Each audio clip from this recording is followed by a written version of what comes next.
সকালবেলা বাজার করতে যাওয়ার পথে খুব কচুরি খেতে ইচ্ছে করছিল, আর কচুরি মানে তো হাবড়া স্টেশনের মৌয়ের কচুরি।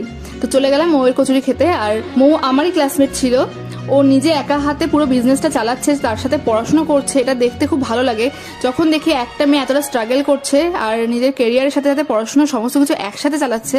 খুব ইন্সপায়ার করে ওর এই স্ট্রাগলটা আমাকে।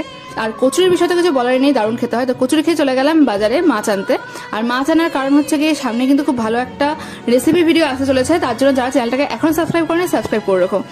তো এবার অনেকেই বলে যে আমার ছেলে মেয়ে তো জলও গড়িয়ে খায় না বাড়িতে এক গ্লাস, বাজার কি করে করবে, বাজার তো করতেই পারে না। তো আমার কাছে মনে হয় ইন্ডিপেন্ডেন্ট হওয়া মানে সব রকম ভাবেই ইন্ডিপেন্ডেন্ট হতে হবে তাকে। বাজার রান্না সেগুলো জানতে হবে, বাইরের কাজ ঘরের কাজ সবই জানতে লাগবে। আর না জানতে পারাটা খুব একটা গর্বের বিষয় না, সেটা তো আমার কাছে লজ্জার বলেই মনে হয়। তো বাজার করে চলে আসলাম বাড়িতে, আর বাড়িতে এসে খেলাম এক গ্লাস ওআরএস এর জল, কারণ যা গরম পড়েছে এটা খুব দরকার। তো দেখাবে নেক্সট ব্লগে, টাটা।